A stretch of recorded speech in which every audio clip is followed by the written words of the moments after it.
ሰላም ተማሪዎች፣ በአገር አቀፍ ደረጃ ለሚሰጠው የ12ኛ ክፍል ብሔራዊ ፈተና የተዘጋጀውን ፕላትፎርም እንዴት መጠቀምና ፈተና መፈተን እንደምንችል እንደሚከተለው እናያለን።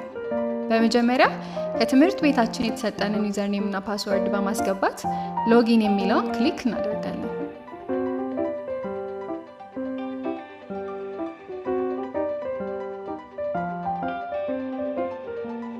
በመቀጠል አሁን የተጠቀምንበትን ፓስወርድ እንድንቀይር የሚጠይቅ መልእክት ይመጣልናል።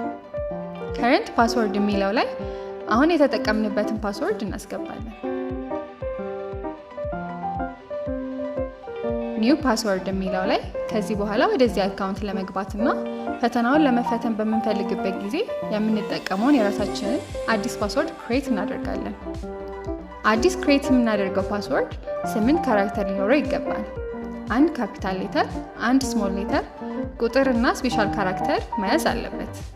በዚህ መሰረት ፓስወርድ ክሬት ካደረግን በኋላ ሴቭ ቼንጅስ የሚለውን ክሊክ በማድረግ አዲስ የፈጠርነውን ፓስወርድ ሴቭ እናደርጋለን። በመቀጠል ኮንቲኒው የሚለውን ክሊክ እናደርጋለን። እዚህ ጋር የምንወስደውን ፈተና እናያለን። ለምሳሌ የተጠቀምነው ኬሚስትሪ ነው። እርሱን ክሊክ እናደርጋለን። ቀጥታ ወደ ፈተና ይወስደናል። አተምፕት ኦር ስታርት ኤግዛም የሚለውን ክሊክ በማድረግ ከፈታኞቻችን የሚነገረንን የፈተና ፓስኮድ እዚህ ጋር በትክክል በማስገባት ስታርት የሚለውን በተን ክሊክ እናደርጋለን። በመቀጠል እዚህ ጋር እንደምናየው በጎን በኩል የጥያቄዎቹን ዝርዝርና የተፈቀደውንና የቀረንን ሰዓት ማየት እንችላለን። ጥያቄውን በሚገባ ካነበብን በኋላ ከቀረቡት ምርጫዎች ትክክለኛ መልስ ነው ብለን የምናስበውን ክሊክ እናደርጋለን። ስንጨርስ ኔክስት ፔጅ የሚለውን ክሊክ በማድረግ ወደ ቀጣዩ ጥያቄ እናልፋለን። በተመሳሳይ ሁኔታ ጥያቄ በማንበብና መልስ በማስገባት ጥያቄዎቹን መመለስ ይኖርብናል። አንድ ጊዜ የመረጥነውን መልስ መቀየር ከፈለግን ከስር ክሊር ማይ ቾይስ የሚለውን ክሊክ በማድረግ በምናየው መልኩ ሌላ መልስ በድጋሚ መምረጥ እንችላለን። በድጋሚ ተመልሰን ማየት የምንፈልገው ጥያቄ ካለ ደግሞ ከጎን ፍላግ ኩዌስችን የሚለውን ክሊክ በማድረግ ምልክት አድርገን ማለፍ እንችላለን። በምናየው መልኩ መልስ የሰጠናቸው ጥያቄዎች በጥቁር ምልክት ተደርጎባቸዋል። ፍላግ አድርገን ያለፍነው ደግሞ በቀይ ምልክት ተለይቷል። ስለዚህ በቀላሉ የሰራነው ያልሰራነው እና ምልክት ያደረግንበትን ጥያቄ መለየት ያስችለናል። ስንጨርስ ፊኒሽ አተምፕት የሚለውን ክሊክ እናደርጋለን።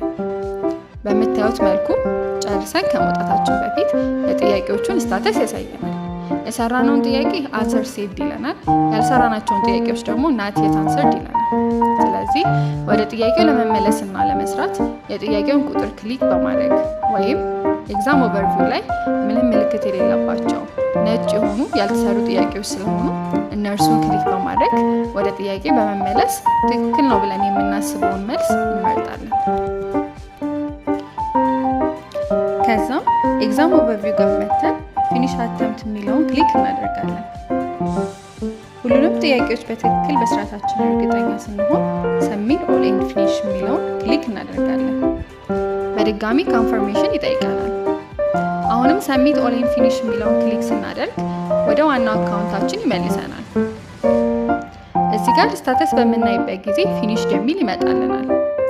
አሁን ስለጨረስን ሎግ አውት ብለን መውጣት እንችላለን።